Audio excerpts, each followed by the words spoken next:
Hello, creepy people. If you are here listening to this, you have stumbled upon a part 2 of a 2-part story. So, if you haven't listened to the first part, a link will come across on your screen. Please click it, listen to the first part, and then come back and enjoy this one. Stay creepy.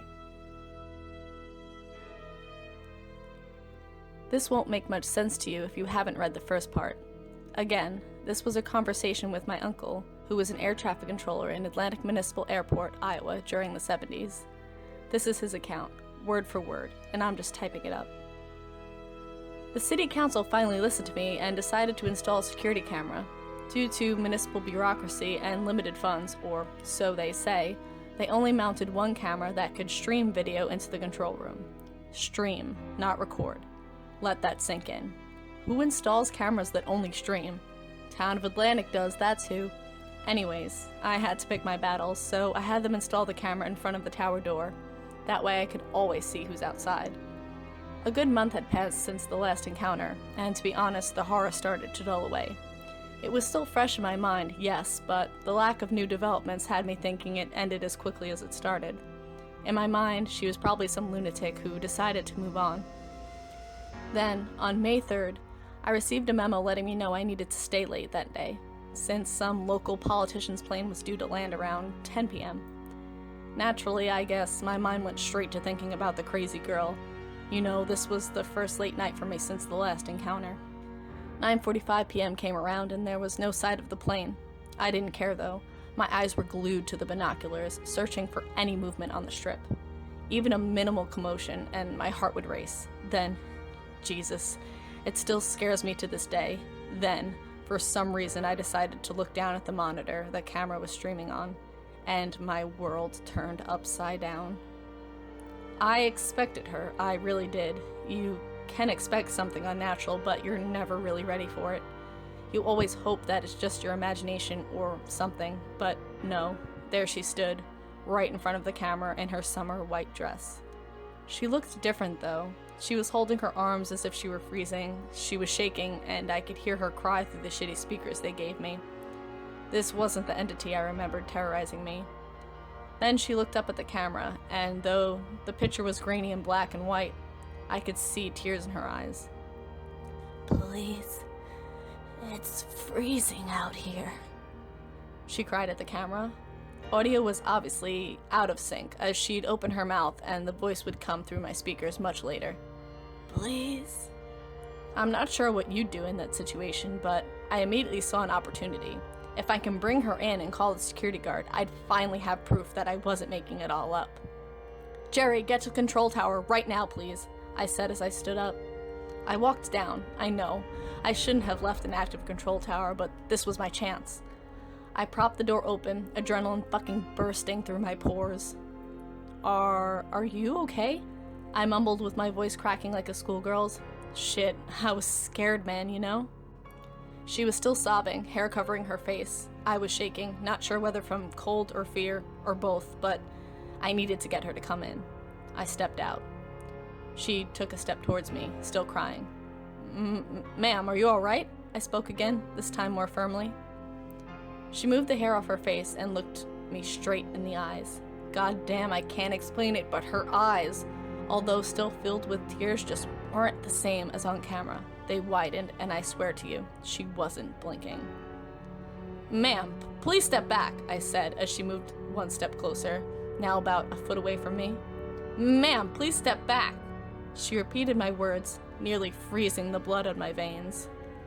My legs gave in, and I almost fell to the ground. Her voice wasn't the same one that spoke into the camera. This voice was genderless? Is that a word?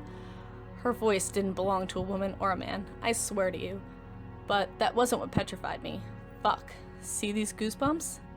Now you know I'm telling the truth, right? Her fucking voice came out with delay. Just like on the camera. Her lips moved, but the words came out a few seconds later. "What the fuck?" I mumbled as I leaned against the door, not believing what I was saying. "What the fuck?" She mumbled back at me, that goddamn voice coming out of her mouth after it had closed. "Leave me alone! Get the fuck away from me!" I screamed at her, and I mean screamed. I never heard myself this loud before. Accumulation of fear and anger, I suppose. She took a violent step towards me. Her face got so close to mine, I think her nose touched me. She opened her mouth wide as if she was screaming, but it was silent. And fucking then, seconds after she had closed her mouth, a scream came out of her throat. It was fucking unearthly and so piercing that I was completely shell-shocked and unable to do so much as move. I was frozen still on the spot, and she, without moving her face from mine, she raised her right arm and pointed at the cornfield. Her eyes were so wide that they didn't look human anymore. She just stood like that for 30 seconds, or an eternity in my time, not blinking. I couldn't take it anymore. I just couldn't. I gathered all of my bravery that I've ever had, and I pushed her. Unlike invincible creatures in today's books and movies, she fell as any normal human would. She fell on her back. But as soon as she hit the ground, she got up unnaturally fast. I mean, no human I've ever seen got up with such speed. At that moment, I was certain that this was the end of me. But as soon as she stood back up, she turned around and ran towards the field. I didn't want to stop her. I'm not sure I even could. I stood there for some time trying to figure out what reality I lived in, and then finally gathered myself enough to climb back to the control room. The security guard showed up a good 35 minutes later, giving me some bullshit excuse for taking so long. The politician's plane landed late as well, and I chose not to tell anyone about the encounter, as I was running the risk of sounding insane at that point. I didn't know what to do, but I did know she wasn't going to leave me alone. I spent the next 6 nights at the airport glued to my binoculars, scouting the ground for any movement. I talked the guard into doing a walkthrough of the strip every couple of hours, just in the off chance that she'd be caught. Naturally, I didn't tell him what to look for because I didn't want to sound crazy when he found nothing. It was night 7 since the encounter, and I was spending hours staring down the binoculars. I saw the guard walk around 8:45 p.m. He saw me in the tower, so he laughed and waved, giving me a thumbs up. This wasn't going to work. She wasn't about to get caught. When I showed up for my shift the next day, everyone was giggling in the break room. "What's going on here?" I asked, wanting to join the fun. "Oh, you know," Jerry the guard said, bursting in laughter with the others. "Huh, I really don't. What's the joke?" I asked again. "Well, I was just telling the guys about your boring nights," he said, chuckling and air quoting the word boring. "What do you mean?" "Oh, come on, man. It's only guys in here. It's all right," he responded. "No, I really don't get what you mean," I said, getting irritated. "Well, I did see you guys last night, so I was just telling the boys how good you have it up in the control room." "What do you mean, you guys? Who'd you see?" "Aw, come on now, man. I saw you and your lady friend up there last night when I did the walkthrough. Remember me waving at you?" Like reversing a fucking VHS, memories from last night started pouring through my mind. Nothing happened though. Nothing that I could remember. I was looking at the airfield the whole night. Jerry even saw me and waved, and nothing was out of the ordinary, and his wave, his laugh, the thumbs up. "Yeah, I saw your lady friend standing behind you when I waved. I'm sorry, I didn't know it was a secret." I don't know how my legs worked, but I used them to run out of the break room, escorted by laughter from my coworkers. First thought, at least I wasn't going insane. Someone else saw her, you know? Second thought, what in God's name? She was behind me? For how long? And how the hell didn't I hear her?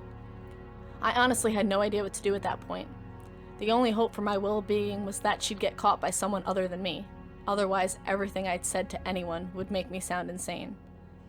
2 weeks had passed with no further sighting of her. Then, sometimes in early June, and mind you, I was still scanning the strip almost every night, I saw her at the edge of the field. She just stood there. I must have watched her for 2 hours and she didn't move a finger. She just stood, looking straight at me, 100 yards away in the control tower. After the initial shock, and again, every time I saw her was a shock to me, I did the only logical thing and picked up the radio. I called Jerry and asked him to do a walkthrough. As soon as the door to the airport barn opened, she slowly walked back in the cornfield, never taking her eyes off me. By the time Jerry walked by where she stood, she was long gone. This happened every night for the next 8 days. She'd stand at the edge of the field, staring at me, not blinking, and every time Jerry would come out, she'd slowly disappear into the field. One night, I called Jerry up to the control room for a sip of whiskey, hoping she'd come out and I'd show her to him. It's always so convenient in the movies, though, isn't it? The entity whose existence you're trying to prove never appears before witnesses, right? Well, Jerry came up and we shared a nice bottle of Jack Daniels over some small talk. I was discreetly keeping an eye on the cornfield. At the same time she always appeared, I noticed movement in the field. And there she was. She came out of the field and froze in the same spot she always does. I had to be careful. I was so excited, man. I was overrun with emotion. She was finally about to get caught, but I had to contain myself so I could look somewhat sane when telling Jerry what was happening. "Hey Jerry, do you see what I see?" I asked as I handed him the binoculars. "Down by the cornfield." Him staring down the strip was the longest 5 seconds of my life. "What in the world's that girl doing down there?" Man, the sense of fucking relief I felt. "Alright, I have something to tell you," I spoke calmly. It took about 5 minutes to give him the gist of what was happening. All the stalking, control room destruction, instant on camera. "Jesus, man! Why didn't you tell me something earlier?" he asked, looking worried. "Would you have believed me if I did?" I asked with hope. He just shook his head. "Alright," Jerry said as he stood up. "You call the police, and I'm going down there to speak with her. I'll hold her until they come." I wanted to tell him to be careful. I wanted to even stop him, but more than anything, I wanted it all to end. I dialed 911 while I watched Jerry walk down the strip towards this thing by the field. She wasn't moving, matter of fact, she was still looking straight at me. It was late, and Atlantic is such a small, uneventful town that the cops said it would take a good 15 minutes to come by the airport. I had binoculars pointed at her as Jerry approached. I saw that he started to talk to her. She was still looking straight into my eyes, all the way from there. Then, without taking her eyes off me, she leaned towards his ear and whispered something. I don't know what. I'm not a lip reader. He took a step back, and then another one. He turned around and looked at me. I've never seen such a terrified look on another human. This man was beyond himself, face so petrified he didn't even resemble the Jerry I knew. He ran into the field. "Jesus," is all I could say. And then she was still looking at me, only she had this, what do you call it, misbehaving smile on her face. I had it. That pilot and Jerry both ran away from her after she whispered something to them. And why was I still here? What was happening to me? I fucking had it. I ran down the stairs and out of the tower. She was standing in her spot. As I ran to her, I could see that she still had that fucking smile on her pale face. No more talking. This wasn't a movie, and I wasn't about to let her run again. I tackled her. It sounds funny, I know, but I ran into that bitch and I hit her hard. We both hit the pavement, and as soon as I got on top of her, I noticed she still had that smile. Even though there's a big cut in her forehead, she wasn't talking, she wasn't resisting. She was just laying there, smiling at me and bleeding. I heard the car pull up by the strip, and you can imagine how thankful I was when I saw the police. "Over here! Here!" I screamed. As I held her down, though, she wasn't really trying to escape. As the cops ran towards us, I looked at her one last time. "Why? Why?" I asked, so frustrated, so angry. She just smiled even wider. "See you later, alligator. See you later, alligator," she whispered seconds before the police officer pulled me off of her. Her words came out with delay again. That wasn't the last shock of the night. "Help me, officer. This man was trying to kill me," the girl cried as the officer helped her up. "He tried to murder me." I was speechless. This woman, I thought she was, what, a demon, was now acting human? I was sure she was finally caught, but the cop turned to me, and I realized. I was alone on the strip, nearly choking a defenseless woman, and Jerry was nowhere to be found. "Take me," I said to the officer as he stepped towards me. The sense of helplessness was the most overwhelming feeling I've ever experienced. But please don't let her get away. I spent the night in jail, certain that I was going to be found guilty for everything, with the only witnesses long gone to who knows where. When my buddies from the airport came to bail me out in the morning, I was so tired I didn't feel like explaining anything. I just told them that, if Jerry were here, he'd tell you. "What? Jerry's at the airport right now," my buddy said. I was in disbelief, but I didn't want to waste a second. 20 minutes later, I was standing in front of Jerry. Jerry, man, why didn't you tell anyone? I asked, nearly crying from all the emotions. Tell what? Jerry answered as he laughed and looked around the break room that was now full of coworkers. Jerry, I went to jail because of her, man. You gotta tell them. Look, man, why didn't you go get some rest and we can talk about this later, all right? Jerry said in a condescending fucking voice, patting my shoulder. I lost it. I started crying. I was the most helpless man in the world. There was nobody that could help me. And this hurt more than not understanding why Jerry chose to act as if nothing happened last night. I walked out of that airport, never to come back. 3 days later, I received a letter in the mail giving me a formal "you have been terminated" notice, followed by a call from the police department saying that no charges will be filed as the woman is nowhere to be found. I moved to New York to live with your aunt after that. I never did see the woman again, and to be honest, to this day, I'm not sure what I dealt with. If I had to put my hand on the Bible, I'd say it wasn't a human who stalked me those nights in Iowa. At that point, my aunt walked into the room. Is he talking about the woman in Atlantic again? She said, trying to look irritated. I was just telling the boy what happened to me. Worth knowing what's out there. Oh, stop it, Alex. Poor guy doesn't need to listen to your rambling. Rambling? Rambling? How about that since I left, that damn airport has had 41 air traffic controllers quit? How about that? Well, I think it's time to go. We overstayed as it is, my aunt said, trying to get out of the awkward situation. I'll walk you out, I said. When we got outside the house, my uncle sat in the car, but I had to ask my aunt. Was that all? I started, but she interrupted. Oh, goodness, no. We don't like to talk about it, but your uncle started his depression medication around that time, and it affected him in a strange way. It was back when medications weren't well researched. That's why he was let go and unable to work at airports again. And the woman? Well, yes, there was a girl there. Luckily, cops got him off her before he did any damage, but he's been under control ever since. No incidents, knock on wood. As she opened the car door, I whispered one last thing. And all those controllers who quit, is that true? My aunt's smile went from genuine to one that was very obviously forced. We better get on the road now before the night falls, honey. Call us sometimes. You got our number, you know? See you later, alligator. I hope you enjoyed part 2 and the conclusion to this story. Tell me in the comments down below, were you guys able to connect it all together there at the end?